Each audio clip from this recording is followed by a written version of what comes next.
لا حول ولا قوة إلا بالله العلي العظيم. حسبنا الله ونعم الوكيل، نعم المولى ونعم النصير. رب اشرح لي صدري ويسر لي أمري واحلل عقدة من لساني يفقه قولي. أعوذ بالله من الشيطان الرجيم. بسم الله الرحمن الرحيم. الحمد لله رب العالمين، والعاقبة لأهل التقوى واليقين،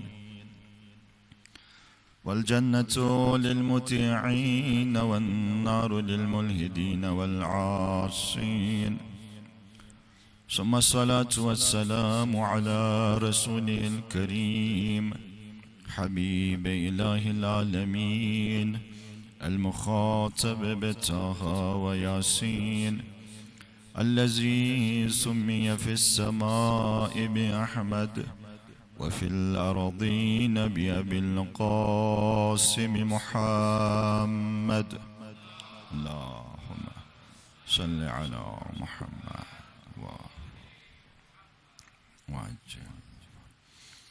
وعلى آله الطيبين الطاهرين المعصومين المظلومين، لا سيما بقية الله في العالمين. روحي وأرواح العالمين لتراب مقدمه الفداء، ولعنة الدائمة الأبدية على أعدائهم أجمعين، من أول ظلمهم إلى لقاء يوم الدين. أما بعد، فقد قال حق سبحانه وتعالى في كتابه المحكم وقرآنه المتقن وقوله أحسن. بسم الله الرحمن الرحيم. هو الذي أرسل رسوله بالهدى ودين الحق ليظهره على الدين كله ولو كره المشركون. صلوات پڑھ لیجئے محمد وآلہ محمد.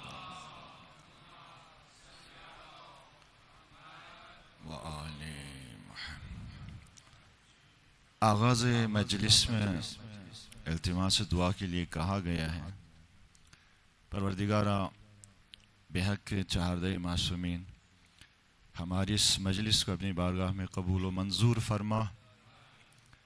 اس فرش عزا پر آنے والے جتنے بھی مومنین ہیں ان کی جملہ حوائج شرعیہ کو پورا فرما. جو بیمار ہیں، خاص طور پر ایک مومن بیمار ہے، التماس دعا کے لیے خصوصی اپیل کی ہے. خدایا بحق کے بیمار کربلا شفاء عاجلہ و کاملہ عنایت فرما.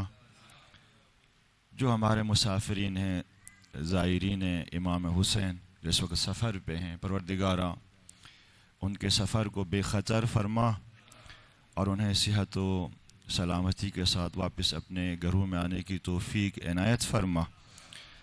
امام زمانہ کے ظہور میں تعجیل فرما اور ہم سب کو امام کے مخلص اصحاب اور انصار میں شامل ہونے کی توفیق عنایت فرما. ایک دفعہ مل کے صلوات پڑھ لیجئے محمد و آل محمد پر.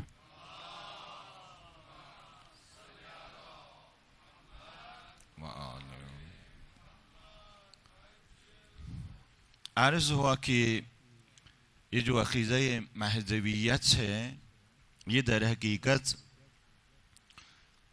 قیامت اور معاد انا الیہ راجعون اس کے تناظر میں ہم مکتب اہل البیت والے عقیدہ مہدویت اس کی تفسیر کرتے ہیں، اس کی تشریح کرتے ہیں اور عقیدہ مہدویت اس کا تجزیہ و تحلیل کرتے ہیں. کیونکہ قیامت عدل محض کی جگہ ہے، حق محض ہے، اور عدل محض اسے برداشت کرنا، تحمل کرنا یہ آسان نہیں ہے.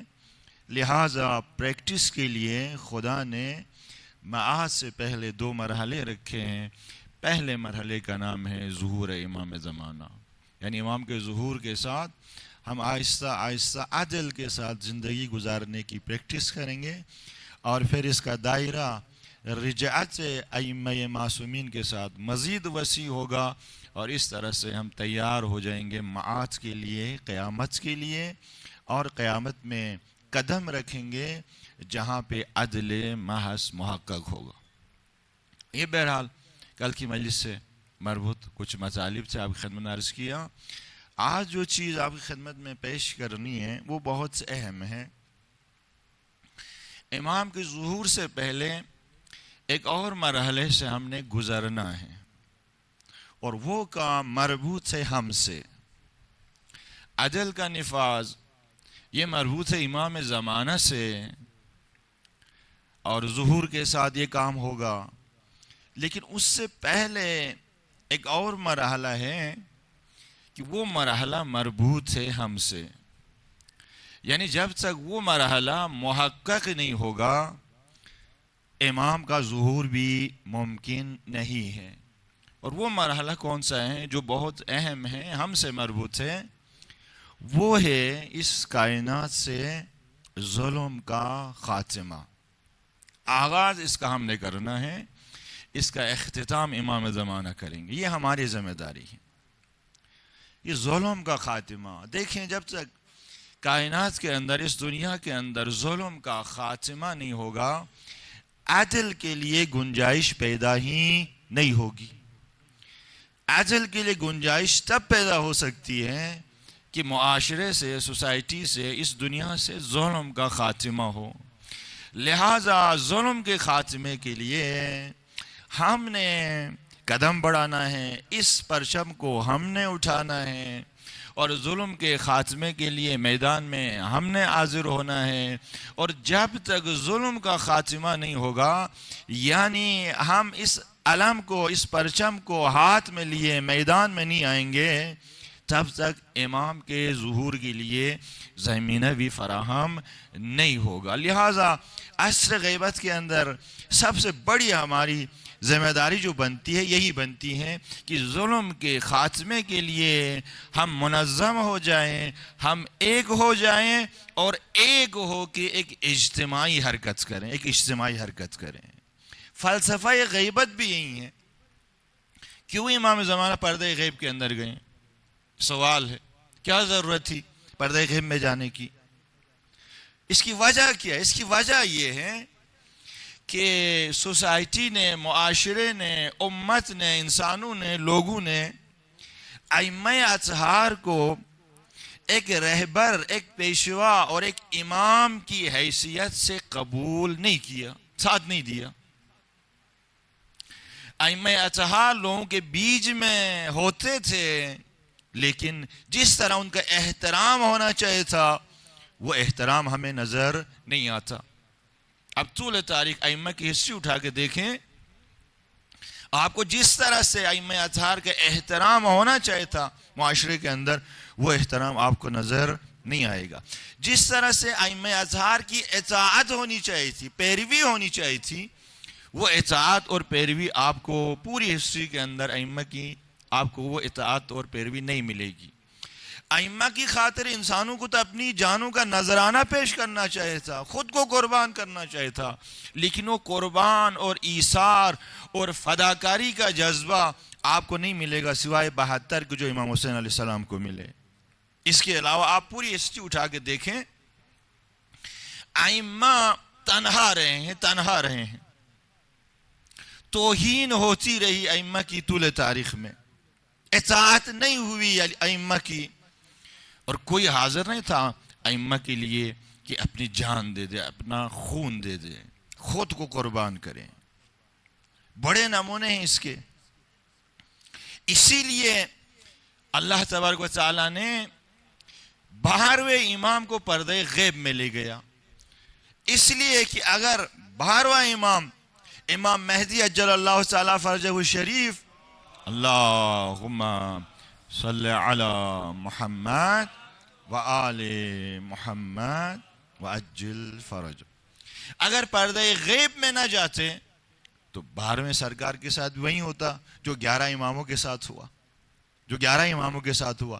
امام جب شہید ہو جاتے مثلا، تو پھر حجت خدا اس کائنات سے اٹھ جاتی، اور حجت خدا جب اس کائنات سے اٹھ جاتی تو کل کی مجلس کے اندر تفصیل سے اس بات کے اوپر گفتگو کی، پھر حجت خدا کا اس کائنات سے اٹھنا اور قیامت اس کے بعد بپا ہو جائے گی، کیونکہ جو واسطہ فیض ہے وہ واسطہ فیض جب نہیں رہے گا تو فیض خدا براہ راست ہوگا، اور فیض خدا براہ راست ہونے کا مطلب قیامت سے پھر ہر چیز تباہ ہو جائے گی۔ تو لہٰذا وعدہ ہے خدا کا کہ مسلسل جس آیت کی تلاوت کر رہا ہوں، هو الذی ارسل رسولہ بالہدی ودین الحق لیظہرہ علی الدین کلہ ولو کرہ المشرکون، یہ خدا کا وعدہ ہے کہ خدا نے وعدہ کیا ہے کہ یہ جو دین حق ہے اس کا غلبہ ہوگا۔ ہم طول تاریخ میں دیکھتے ہیں ہمیں دین کا غلبہ نظر نہیں آتا، سارے انبیاء 1,24,000 انبیاء آئے اسی پیغام کو لے کر آئے ہیں، لیکن غلبہ یہ دین آپ کو کہیں بھی طول تاریخ اٹھا کے دیکھیں نظر نہیں آئے گا۔ پھر خدا کا وعدہ جھوٹا ہے، خدا کا وعدہ جھوٹا نہیں ہو سکتا، یعنی دین غالب آنے سے پہلے قیامت بپا نہیں ہو سکتی، نہیں ہو سکتی قیامت بپا۔ جب تک پوری دنیا کے اوپر دین مقدس اسلام کا غلبہ نہیں ہوگا، اسلام کا پرچم نہیں لہرایا جائے گا، اور عدل کا نظام جب تک قائم نہیں ہوگا، بہرحال اس وقت تک قیامت بپا نہیں ہو سکتی۔ یہ وعدہ پروردگار ہے، اور وعدہ پروردگار اس نے محقق ہو کر رہنا ہے، ہو کر رہنا ہے۔ تو لہٰذا اگر امام موجود ہوتے، پردہ غیب میں نہ جاتے، تو بقیہ 11 اماموں کی طرح 12ویں سرکار بھی شہید ہو جاتے، اور شہید ہونے کا مطلب قیامت، یعنی وہ جو وعدہ پروردگار ہے پھر وہ محقق نہیں ہوتا، پھر سارے انبیاء جو آئے تھے 1,24,000 ان کی محنتیں ضائع جاتی، محنتیں ضائع جاتی۔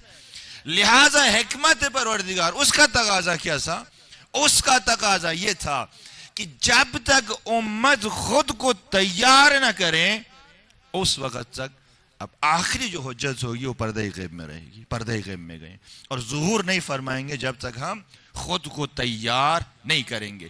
یہ عصر غیبت در حقیقت امت کی تربیت کے لیے ہے، امت کی تربیت اور امت کو تیار کرنے کے لیے ہے۔ کس کے لیے تیار؟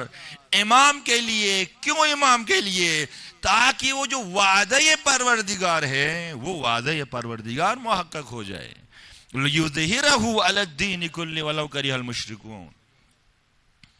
یہ عصر غیبت ہے، اس کا فلسفہ یہ ہے، یہ ہم لوگوں کی تربیت کے لیے۔ اچھا، ہم لوگوں کی تربیت کیسے ہوگی؟ وہ 3 کام جو اس وقت سوسائٹی کے اندر نظر نہیں آ رہے تھے، ان 3 کاموں کو ہم نے کرنا ہے۔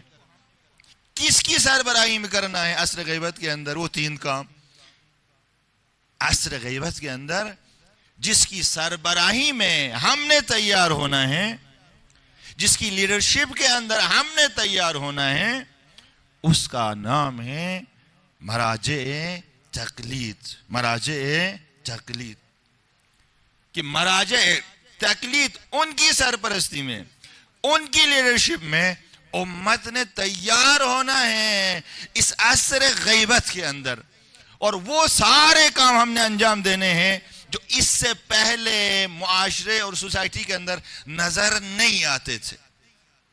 اب آپ ذرا اندازہ لگائیں، میں اس کو تھوڑا کھولوں گا، آپ کو واضح ہو جائے گا کہ مراجع اعظام نے کتنی محنت کی ہے، کتنی کوشش کی ہے۔ ہم کہاں تھے، مراجع اعظام نے ہمیں کہاں پہنچایا ہے۔ ابھی میں ذرا اس کو کھولوں گا، آپ کے لیے واضح ہو جائے گا۔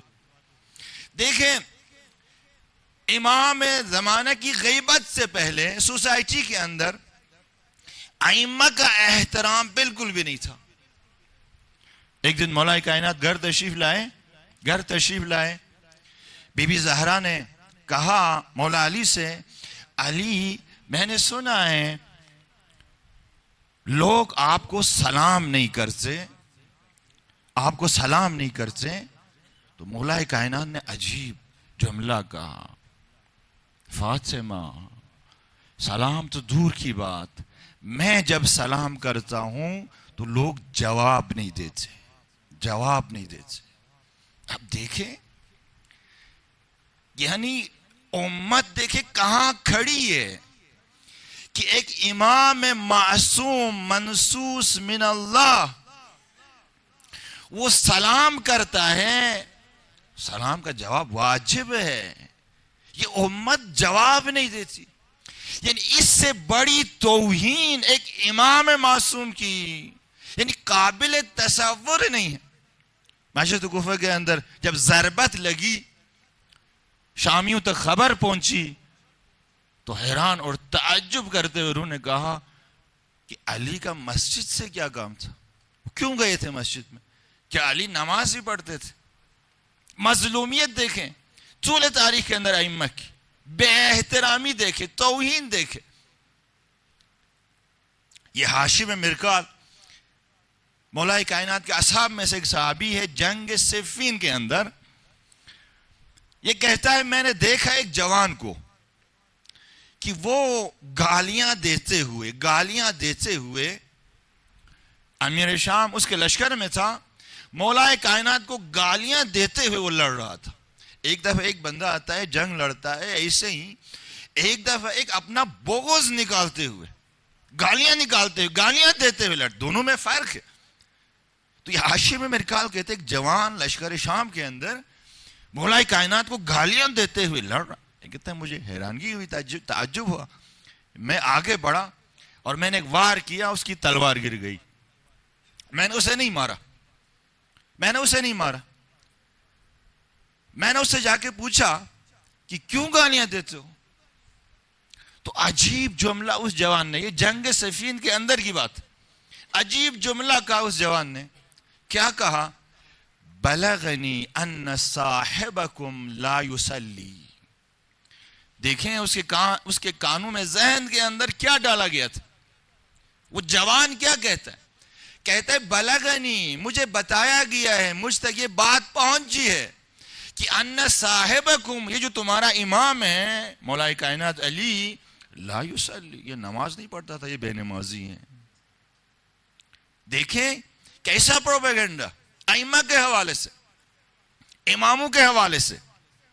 یہ جو زیارتوں کے اندر ایک جملہ جو ہم پڑھتے ہیں، اشہد انک قد اقمت الصلاۃ، یہ کیوں ہم گواہی دیتے ہیں؟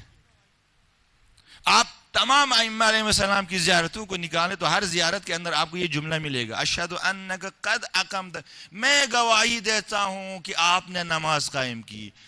یہ کہنے کی کیا ضرورت پیش آئی ائمہ ہدیٰ کو کہ زیارت کے اندر ہمیں یہ گواہی دینی پڑ رہی ہے؟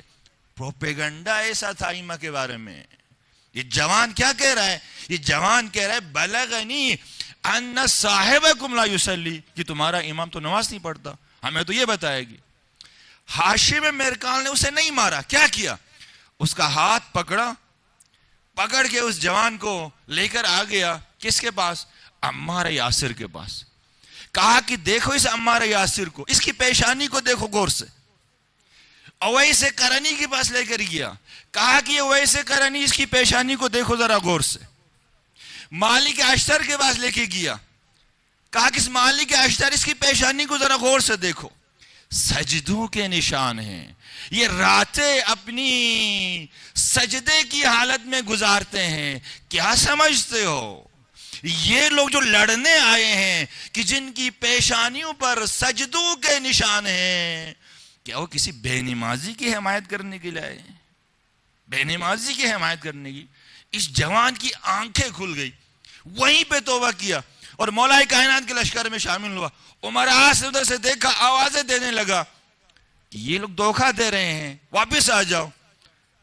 اس جوان نے کہا دھوکہ تو اب تک آپ لوگ ہمیں دے رہے تھے، آنکھیں تو میری آج کھلی ہیں. دیکھیں عجیب پروپیگنڈا. اور اسی پروپیگنڈے کی بیس پہ اہل البیت علیہ السلام، ائمہ اطہار، معاشرے کے اندر ان کی توہین ہوتی تھی. باقاعدہ طور پر ایک قانون پاس کیا گیا تھا اور اس قانون کو جتنے بھی بلاد اسلامی ہیں وہاں تک پہنچایا گیا تھا. قانون کیا تھا؟ قانون یہ تھا کہ اگر کسی گھر میں کوئی بچہ پیدا ہو اور وہ گھر والے اس بچے کا نام علی اگر رکھے تو اس گھر کو اس گھر والوں کے اوپر گرا دو. یہ قانون باقاعدہ جسے پہنچایا گیا پورے بلاد اسلامی، عمل کیا گیا اس قانون کے اوپر، عمل کیا گیا. حتیٰ نام تک کے حوالے سے امت کے دلوں کے اندر بغض، عداوت، کینہ اور دشمنی پائی جاتی تھی. مولا امام سجاد چھوٹے تھے، مدینے کی گلیوں سے گزر رہے تھے، یہ مروان حکم سے ملاقات ہوتی ہے، چھوٹے تھے، ملاقات ہوتی ہے، وہ پوچھتا ہے کہ تمہارا نام کیا ہے؟ امام سجاد جواب دیتے ہیں میرا نام علی ہے. مروان حکم پھر سوال کرتا ہے تمہارے بھائی کا نام کیا ہے؟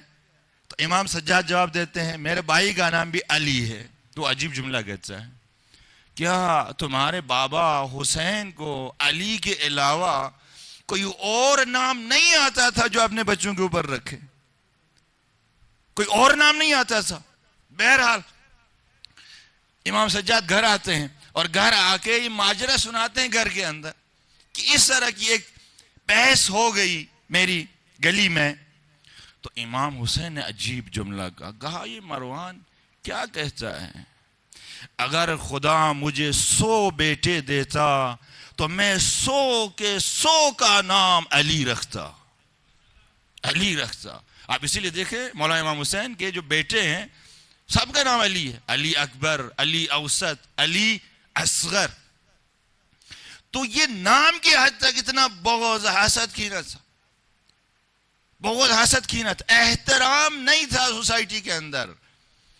امام حسن مجتبی نے جب صلح کی تو اپنے ساتھیوں میں سے ایک نے اٹھ کر کیا کہا؟ یا مذل المؤمنین، اے مومنین کو ذلیل کرنے والے. یہ کون ہیں؟ یہ ان کو نہیں پتا سامنے کون ہے. سامنے امام معصوم ہے اور ایک بندہ جو اپنے آپ کو مومن کہتا ہے، دوست کہتا ہے امام حسن مجتبی کا، کیا کہتا ہے؟ کیوں صلح کیا؟ مومنین کو ذلیل کیا، رسوا کیا آپ نے صلح کر کے. یا مذل، احترام نہیں تھا، احترام ختم. مولا امام حسین علیہ السلام کو آپ دیکھیں جب مدینے سے نکل رہے تھے تو بہت سارے لوگوں نے روکنے کی کوشش کی. ایک بہت بڑا نام ہے، نام نہیں لے لوں گا، یقیناً آپ ہسٹری سے واقف ہیں، جانتے. وہ نصیحت کرنے لگا. نصیحت، امام معصوم کو کوئی نصیحت کرے، یہ اس امام معصوم کی توہین نہیں ہے، توہین نہیں ہے. اچھا نصیحت کرتے ہوئے کیا کہتا ہے؟ نصیحت کرتے ہوئے کہتا ہے میں نے تو آپ کے بابا کو بھی نصیحت کی تھی لیکن آپ کے بابا نے میری نہیں سنی. عجیب انسان ہے، عجیب انسان ہے. یعنی یہ نہیں جانتا یہ کس قسم کی ٹون یوز کرتا ہے، استعمال کر رہا ہے. کیا حیثیت ہے اس کی کہ مولا کائنات کو نصیحت کرے؟ یہاں تو اطاعت کرنی تھی، مولا جو کہے، امام جو کہے، بغیر کسی چون و چرا کے، سر جھکا کے، تسلیم کر کے عمل کرنا. یہاں نصیحتیں ہو رہی ہیں. اس سے بڑی توہین اور کیا ہو سکتی ہے کہ امام معصوم کی. ایک کہتا ہے میں نے تو آپ کے بابا کو بھی نصیحت کی تھی، عمل نہیں کیا آپ کے بابا نے. آپ کے بھیا حسن کو بھی میں نے نصیحت کی تھی، اس سے بھی عمل نہیں کیا. میں آپ کو نصیحت کر رہا ہوں، آپ عمل کرو. یہ کوفے والوں نے آپ کے بابا کو دھوکہ دیا، آپ کے بھائی حسن کو دھوکہ دیا، ان سے وفا نہیں ملنے والی، آپ بھی مت جاؤ، آپ کو بھی دھوکہ دیں گے. امام حسین نے ایک جملہ کہا کہ میں نے اس راستے کا انتخاب آگاہانہ کیا ہے، میں نے اس راستے کا انتخاب بصیرت کے ساتھ کیا ہے. مجھے معلوم ہے میں نے کیا کرنا ہے، مجھے معلوم ہے میں نے کیا کرنا ہے.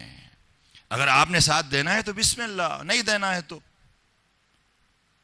یہ دیکھیں نصیحتیں کر رہے ہیں کس کو؟ امام معصوم کو. اس سے بڑی توہین ایک امام معصوم کی کیا ہو سکتی؟ یہی بندہ ایک جگہ میں ایک محفل میں بیٹھا ہوا ہے مولا امام حسین کے ساتھ. ایک شخص آتا ہے وہ شخص آ کے پہلے سلام کرتا ہے، اس کے بعد کہتا ہے میرا ایک سوال ہے. تو امام حسین علیہ السلام فرماتے ہیں کہ بسم اللہ، کیا سوال ہے؟ اب وہ شخص کیا کہتا ہے؟ وہ کہتا ہے میرا سوال آپ سے نہیں ہے، لا حول ولا قوت الا باللہ، آپ سے نہیں ہے، استاد محترم سے میرا سوال. آپ کیا جواب دیں گے؟ امام چھوٹے تھے، یعنی نہیں پتا. اس وقت جو لوگ تھے وہ ائمہ ہدا کو معصوم نہیں سمجھتے تھے، وہ ائمہ کی عصمت کے قائل نہیں تھے، منصوص من اللہ نہیں سمجھتے. تھوڑا بہت اگر احترام تھا تو وہ اس بیس پر تھا کہ یہ رسول خدا کے مثلا رشتہ دار ہیں، عزیز. وہ نہیں تھی معرفت، اس لیے تنہا رہ گئے. آپ دیکھیں امام کاظم کو آدھی زندگی زندان کے اندر، یہ تنہا امام ہیں، تنہا امام کہ جن کی لاش کہاں سے برآمد ہوئی ہے؟ زندان سے. یہ تنہا امام، اور ان لوگوں کی نظروں کے سامنے امام کو اٹھا کے لے جاتے تھے. اور زندان بھی ایک نہیں، ایک زندان سے دوسرا زندان، دوسرے سے تیسرا زندان، کتنے زندان بدلے گئے. یعنی اتنی جرأت نہیں تھی اس زمانے کے لوگوں میں کہ ان کا امام اسے گرفتار کر کے لے جا رہے ہیں، کوئی سامنے آ کے روکنے والا نہیں. نظروں کے سامنے مولا کائنات نظروں کے سامنے گلے میں رسی ڈال کے کھینچتے ہوئے لے گئے.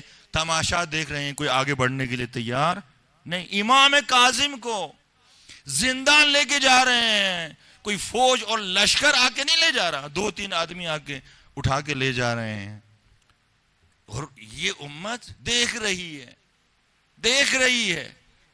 اور اس وقت کے زندان بھی آج کل کے زندانوں کی طرح تو تھے نہیں. وہ کسی کی بیسمنٹ زیر زمین کے اندر رکھتے تھے، ایک چوکیدار ہوتا تھا. اتنی جرأت نہیں ہوتی تھی کہ 10 آدمی اٹھے اور جا کے زندان سے اپنے امام کو آزاد کریں. تو کس طرح سے ائمہ خدا نے زندگی گزاری ہے، کس طرح سے. نہیں تھا احترام، نہیں تھا احترام، اطاعت نہیں تھی، ائمہ کی بات نہیں مانتے تھے.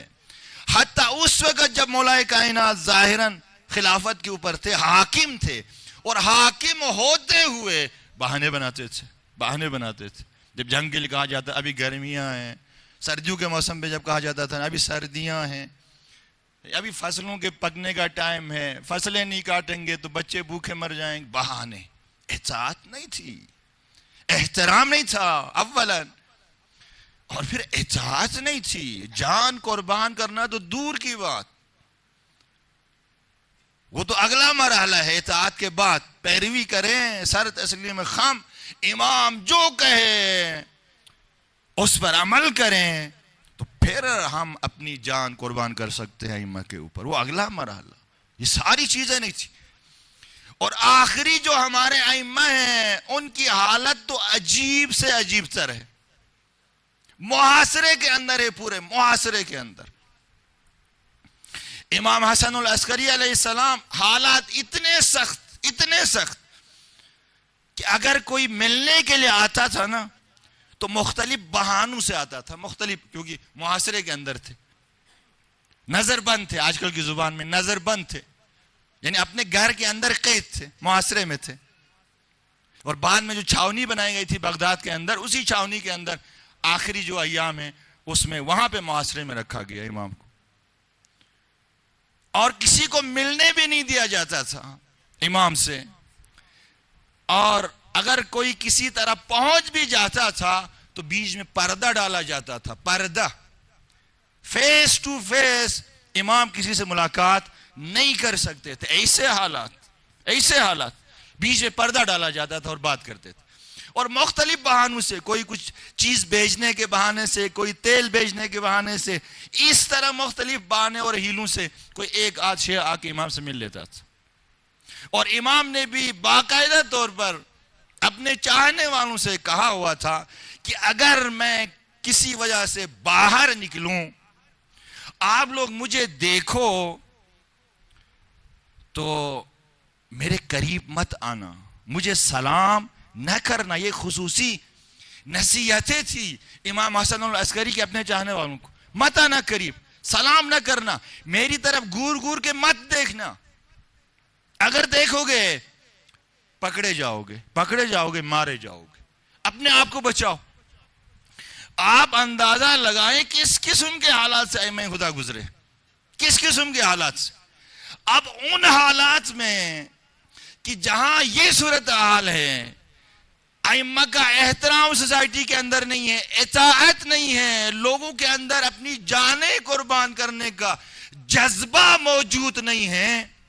اب اس حالت میں امام زمانہ اگر پردہ غیب میں خدا نہ لے جاتا تو کیا ہوتا؟ امام بھی شہید ہو جاتا. اور امام کا شہید حجت خدا, آخری حجت خدا جب زمین سے اٹھ جائے, قیامت آ جاتی. اسی وقت قیامت اگر آ جائے, وہ جو وعدہ الہی وہ محقق نہ ہوتا. خدا کا وعدہ ہے کہ اس کائنات کے اوپر عدل کا پرچم لہرائے گا, اور جتنے ظالم وہ ظالم اپنے انجام کو پہنچیں گے. وہ وعدہ محقق نہ ہوتا. پھر جو 1,24,000 انبیاء خدا نے بھیجے اسی مقصد کے لیے, وہ مقصد پورا نہیں ہوتا. اس مقصد نے پورا ہونا ہے کس کے ذریعے؟ خدا کی آخری حجت کے ذریعے. وہ غلبہ دین, اس وعدہ الہی کو محقق ہونا ہے کس کے ذریعے؟ آخری حجت خدا امام زمانہ کے ذریعے. اس اللہم صلی علی محمد و آل محمد. لہذا یہ خدا کی حکمت کا تقاضا تھا کہ امام پردہ غیب میں جائیں, اور جب تک اب امت تیار نہیں ہو جائے گی تب تک پردہ غیب میں رہیں. اب امت کو تیار کرنے کی ذمہ داری, جب پردہ غیب میں گئے تو کن کو حجت بنایا؟ خود امام زمانہ نے حجت بنایا. کن کو؟ وہی مراجع اعظام کو. یہ میری طرف سے حجت سے تمہارے اوپر, ان کی لیڈرشپ میں, ان کی سربراہی میں آپ نے خود کو تیار کرنا ہے. اب مراجع تقلید کا کام آپ دیکھیں. اللہ اکبر. اس طول تاریخ میں یہ جو 1400 تقریباً 1000 کچھ سال جو گزرے ہیں, اگر آپ 255 ہجری سے 260 ہجری سے شروع کر لیں تو 260 ہجری سے اب تک جتنا عرصہ گزرا ہے, اس عرصے کے اندر مراجع تقلید, مراجع اعظام نے جو کام کیا اس امت کے اوپر, کہ امت کہاں تھی آج کہاں لا کے کھڑا کیا ہے. اس وقت احترام نہیں تھا, آج دیکھیں احترام ہے یا نہیں ہے. ائمہ کا احترام ہے یا نہیں ہے. اس احترام کو کس نے بحال کیا؟ کس نے بحال کیا؟ انہی مراجع تقلید نے بحال کیا. انہی کی کوششوں سے, انہی کی محنتوں سے, انہی کی تربیت سے وہ احترام بحال ہوا. آج دیکھیں ہم خود وجود مقدس ائمہ اطہار تو دور کی بات, ان کا نام جب آتا ہے ہم صلوات بیچتے ہیں. اللہم صلی علی وآل محمد. وہ احترام جو سوسائٹی کے اندر ناپید تھا, متروک تھا, ان مراجع اعظام نے اس احترام کو بحال کیا. آج شیعہ کٹ مرنے پر تیار ہیں, لیکن اپنے ائمہ کی توہین برداشت کرنے کے لیے تیار نہیں ہیں. یہ سر جائے تو جائے, قربان ہو جائے ائمہ کے اوپر, توہین برداشت نہیں کر سکتے. اس اسٹیج پر کون لے کر آیا ہمیں؟ اس زمانے کے لوگ تو اس اسٹیج پر نہیں تھے. اگر اس اسٹیج پر ہوتے تو 25 سال امام علی گوشہ نشین نہ ہوتے, امام حسین مجتبیٰ کو صلح نہ کرنی پڑتی, مولا حسین کا سر نو کے سنا کے اوپر بلند نہ ہوتا, اور آخری ائمہ کو محاصرے میں رہنا نہ پڑتا, اور امام کاظم کی میت و لاش زندان سے نہ نکلتی. نہیں تھا وہ جذبہ, نہیں تھی وہ غیرت دینی اس زمانے کے لوگوں کے اندر. یہ جذبہ، یہ غیرت دینی، یہ حمیت آج اگر ہمارے اندر ہے تو کس نے ایجاد کیا ہے اس غیرت اور اس حمیت کو؟ انہی مراجع تقلید نے، انہی مراجع اعظام نے۔ آپ ان کا کام دیکھیں، احترام بحال ہوا، اور احترام کے بعد اگلا مرحلہ اطاعت، وہ بحال کیا۔ آج دیکھیں ایک مرجع تقلید فتویٰ دیتا ہے، ہم مڑ کے کیا سوال کرتے ہیں مرجع تقلید سے؟ کسی نے آج تک کوئی سوال کیا ہے؟ جو بھی فتویٰ آتا ہے، جس کی بھی ہم تقلید کرتے ہیں، جو بھی فتویٰ جس قسم کا بھی، ہم موڑ کے سوال نہیں کرتے جی آپ نے کیوں یہ فتویٰ دی ہے، آج تک کسی نے کیوں کہا ہے، کیوں نہیں کہا؟ بغیر کسی چون و چرا کے ہم کیا کرتے ہیں؟ ان مراجع تقلید کی اطاعت کرتے ہیں۔ مراجع تقلید جو کہ نائب ہیں امام کے، ہم ان کی اس طرح سے اطاعت کرتے ہیں، تو کیا خود امام زمانہ اس کی اطاعت نہیں کریں گے؟ اس کی اطاعت نہیں کریں گے؟ دیکھیں کہاں پہ ہمیں مراجع تقلید لے کر آئے، کہاں پر لے کر آئے، کہاں لا کے کھڑا کیا۔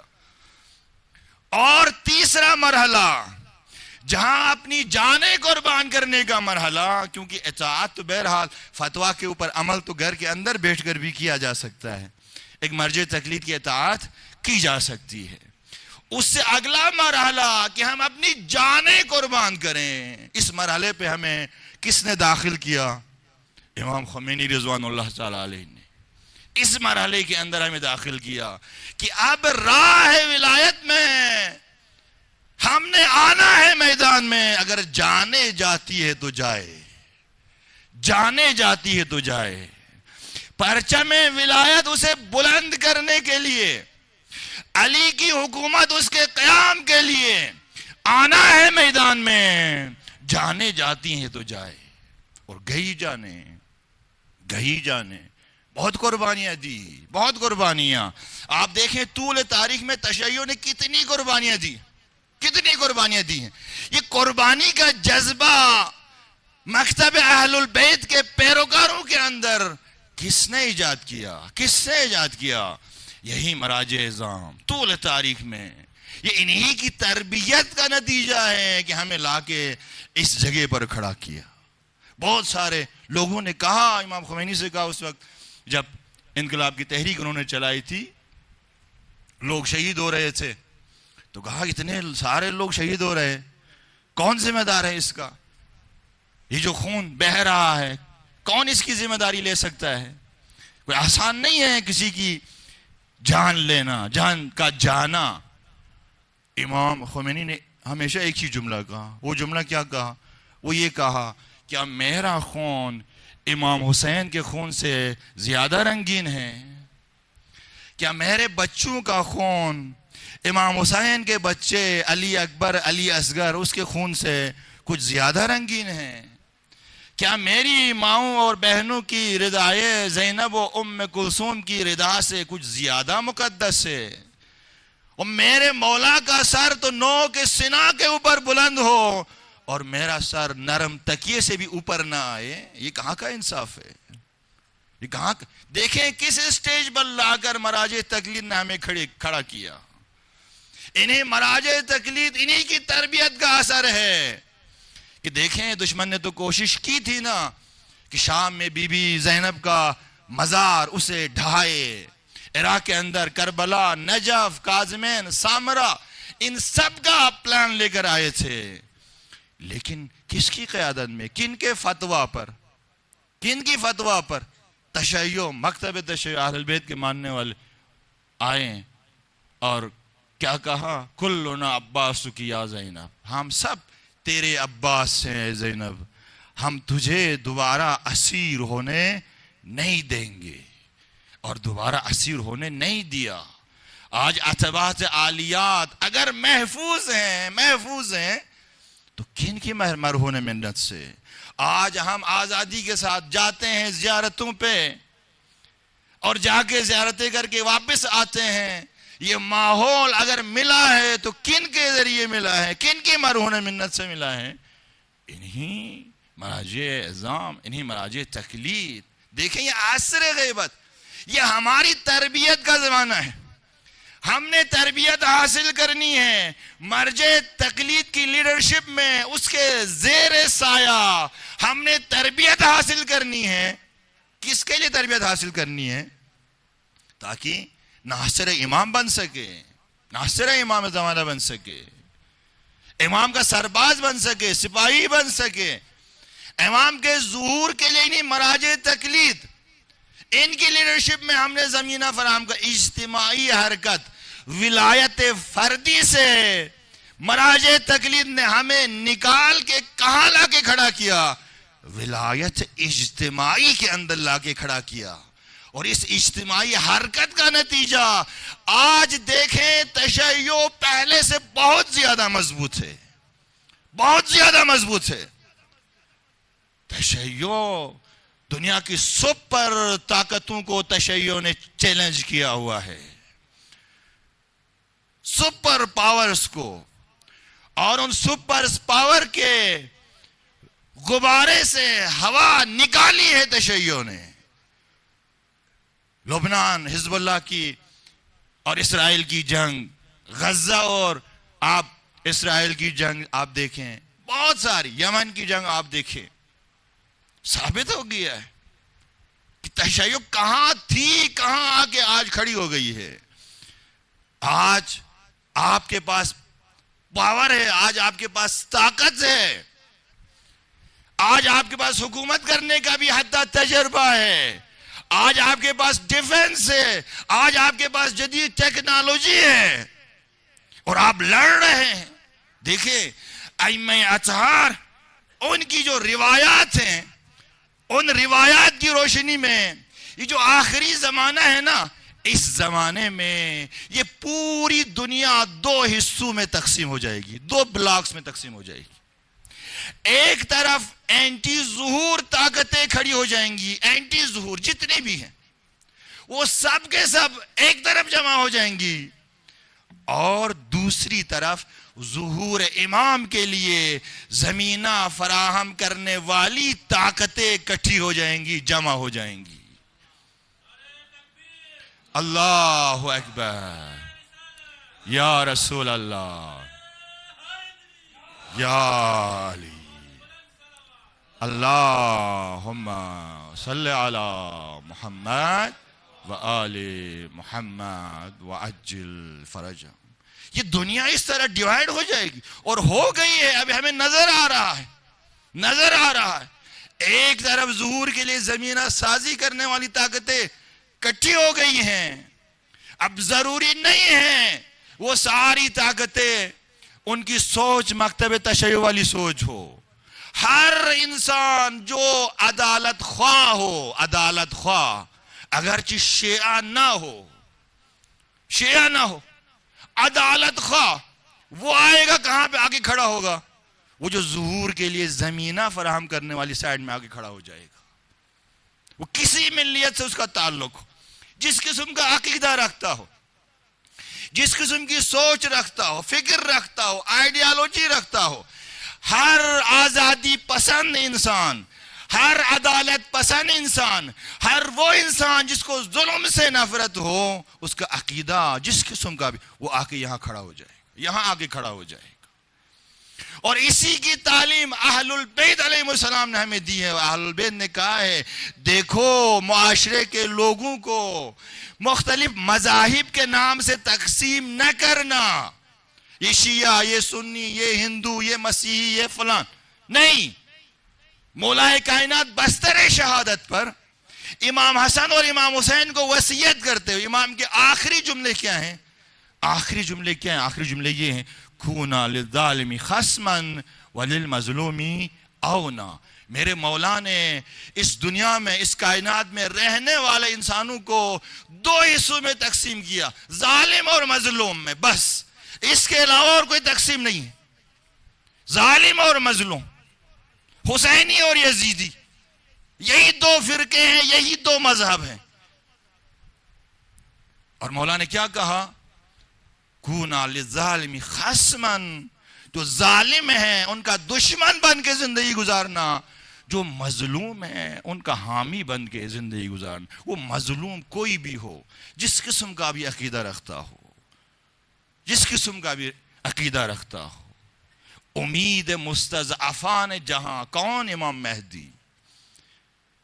کن کے لیے امید؟ ہر وہ جو اس دنیا کے اندر مستضعف ہے، جس کا حق مارا گیا ہے، جس کے ساتھ ظلم ہوا ہے، وہ جس قسم کا عقیدہ رکھتا ہو. لہذا روایات بتلاتی ہیں کہ دنیا اس طرح دو حصوں میں ڈیوائیڈ ہو جائے گی. ایک طرف ظالم جتنے بھی ہیں وہ سارے جمع ہو جائیں گے، اور ایک طرف مظلوم اکٹھے ہوں گے، اکٹھے ہو جائیں گے. مظلوم. اور ان مظلوموں کو لیڈ کون کرے گا اس عصر غیبت کے اندر امام کے ظہور سے پہلے؟ یہی مراجع تقلید کریں. کر رہے ہیں، نظر آ رہا ہے ہمیں، ہم دیکھ رہے ہیں. تو عزیزو، اور دشمن نے بھی مرجعیت کی طاقت کو، پاور کو اچھی طرح سے، اس پاور کو دشمن نے پہچان لیا ہے، جان لیا ہے. لہٰذا مرجعیت کے حوالے سے سازشیں آپ کو ملیں گی کہ یہ تقلید کیا ہے، یہ مرجع کیا ہے. ہم تو جی بیعت کرتے ہیں ڈائریکٹ امام زمانہ سے. ان سازشوں کا شکار مت ہونا جوانوں. اگر آج اس اسٹیج پر ہم آئے ہیں کہ ہم اپنے ائمہ کے لیے اپنے سر دینے کے لیے تیار ہیں، سر دینے، اس اسٹیج پہ ہمیں کون لے کر آیا ہے؟ یہی مراجع تقلید لے کر آئے ہیں، یہی لے کر آئے ہیں. یہ نہ ہوتے پتہ نہیں ہماری کیا حالت ہوتی. وہیں جو پہلے والے جو انسان تھے جن کی وجہ سے ائمہ روتے رہے، تکلیف میں رہے. 11 امام تکلیف میں رہے، اور 12واں کیونکہ ہم تیار نہیں، وہ بھی تکلیف میں ہیں. ابھی ہم نے یہ فیصلہ کرنا، ہم کہاں کھڑے؟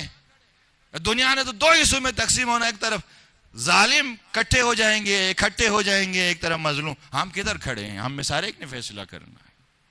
کدھر کھڑے ہیں؟ ہمارا ملک کدھر کھڑا ہے؟ ہمارا وطن عزیز پاکستان کدھر کھڑا ہے؟ عزیزو، ایک بہت بڑی ذمہ داری اس عصر غیبت کے اندر ہمارے کاندھوں میں ہے، اور یہ ذمہ داری شاید ہم ادا نہ کر پاتے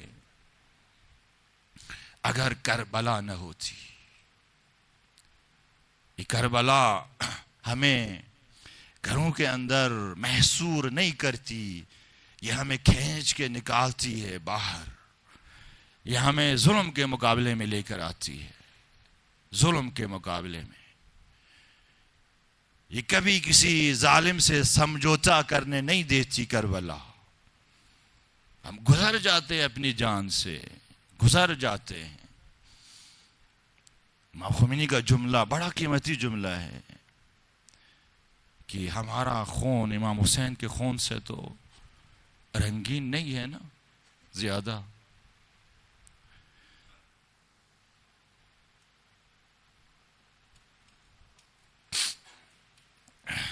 ہمارے بچوں کا خون حسین کے بچوں کے خون سے تو زیادہ رنگین نہیں ہے نا. شب 40 ہے، لیکن 40 کے جو مصائب ہے وہ انشاءاللہ کل کی مجلس سے پڑھوں گا. کل آخری مجلس ہوگی رات کو انشاءاللہ. امام سجاد کربلا کے بعد تقریباً 34-35 سال زندہ رہے، اور یہ 35 سال ہمیشہ امام سجاد روتے ہوئے یہ 35 سال گزارے، روتے ہوئے. امام سجاد نے دین مقدس اسلام کو اپنی دعاؤں کے ذریعے دوسروں تک پہنچایا، اور کربلا کو اپنے آنسوؤں کے ذریعے دوسروں تک پہنچایا. اپنے آنسوؤں کے ذریعے جب بھی پانی سامنے آتا تھا روتے تھے، پوچھتے تھے مولا جب بھی پانی سامنے آتا ہے آپ روتے ہیں، کیا وجہ ہے؟ تو امام فرماتے تھے مجھے اصغر کا سوکھا ہوا گلا یاد آتا ہے، مجھے اپنے بھیا اصغر کے وہ پھٹے ہوئے ہونٹ یاد آتے ہیں، مجھے وہ منظر یاد آتا ہے کہ میرا بابا پانی طلب کرنے میرے چھوٹے بھیا علی اصغر کو لے کر گیا تھا، ظالموں نے تیروں سے استقبال کیا، وہ منظر یاد آتا ہے۔ اجرکم علی اللہ، خدا آپ کو کسی غم میں نہ رلائے سوائے غم محمد وآل محمد کے۔ جب بھی کھانا سامنے آتا تھا نا، کھانا، مولا امام سجاد روتے تھے۔ پوچھا جاتا تھا مولا کھانا جو ہی آتا ہے آپ بے اختیار رو پڑتے ہو، تو امام فرماتے ہیں مجھے اسیروں کے وہ مرجھائے ہوئے چہرے یاد آتے ہیں۔ ایک دن میں نے دیکھا میری پھوپھی زینب بیٹھ کر نماز پڑھ رہی تھی، تو میں نے پوچھا پھوپھی آپ کیوں بیٹھ کر نماز پڑھ رہی ہو؟ تو میری پھوپھی نے کہا سجاد بیٹا کھانا اتنا کم آتا ہے کہ میں اپنے حصے کا کھانا بھی بچوں میں بانٹ دیتی ہوں۔ امام سجاد فرماتے ہیں مجھے اسیروں کے مرجھائے ہوئے چہرے یاد آتے ہیں۔ جب بھی کسی کسائی کی دکان سے گزرتے تھے تو وہ کسائی فوراً گوشت کے اوپر چادر ڈال دیتے تھے، گوشت چھپاتے تھے۔ ایک شخص گوشت لینے کے لیے کسائی کی دکان میں آیا تو کسائی نے فوراً ایک چادر ڈال دی، گوشت کو چھپایا۔ وہ شخص کہنے لگا یہ گوشت چھپا کیوں رہے ہو؟ تو اس نے کہا وہ دیکھو زین العابدین آ رہے ہیں، ابھی یہاں آ جائیں گے، گوشت کو دیکھیں گے تو رونا شروع کریں گے۔ کسی نے پوچھا مولا آپ گوشت کو دیکھ کر روتے کیوں ہو؟ تو امام نے کہا مجھے کربلا میں بکھرے ہوئے گوشت کے ٹکڑے یاد آتے ہیں، اور مجھے قاسم کی پامال شدہ لاش یاد آتی ہے، مجھے قاسم کی لاش کے ٹکڑے یاد آتے ہیں۔ اجرکم علی اللہ، اجرکم علی اللہ۔ روتے ہوئے حیا نہ کریں، نہیں معلوم اگلے سال تک زندہ رہیں گے نہیں رہیں گے۔ اونچی آواز سے رونے والوں کو امام صادق دعائیں دیتے ہیں۔ امام فرماتے ہیں مجھے قاسم کا پامال شدہ لاش یاد آتا ہے۔ دو ہی لاشیں پامال ہوئی ہے نا کربلا کے میدان میں، ایک مولا حسین کی لاش پامال ہوئی، ایک شہزادہ قاسم کی لاش پامال ہوئی، لیکن دونوں میں ایک فرق ہے۔ فرق کیا ہے؟ مولا حسین کی لاش پامال ہوئی مولا کی شہادت کے بعد، لیکن قاسم کی لاش پامال ہوئی جب قاسم زندہ تھے۔ اجرکم علی اللہ، اجرکم علی اللہ۔ میرے امام سجاد گوشت دیکھتے ہی کہتے تھے مجھے قاسم کی پامال شدہ لاش یاد آتی ہے۔ جب بھی کسی جانور کو ذبح کرتے ہوئے دیکھتے تھے نا تو فوراً جاتے تھے، جا کے پوچھتے تھے اس سے کہ یہ بتا کہ تم نے ذبح کرنے سے پہلے اس جانور کو پانی پلایا یا نہیں پلایا؟ تو وہ کہتا تھا مولا یہ کون سا سوال آپ ہم سے کر رہے ہیں؟ ہم مسلمان ہیں، مسلمان جانور کو ذبح کرنے سے پہلے پانی پلاتا ہے۔ جب یہ سنتے تھے نا مولا سجاد تو کربلا کی طرف رخ کرتے تھے، کہتے تھے بابا جان یہ مسلمان جانور کو بھی پانی پلائے بغیر ذبح نہیں کرتے ہیں۔ آئی میرا پیاسا بابا، آئی میرا بھوکا بابا، ظالموں نے پیاسا ذبح کیا۔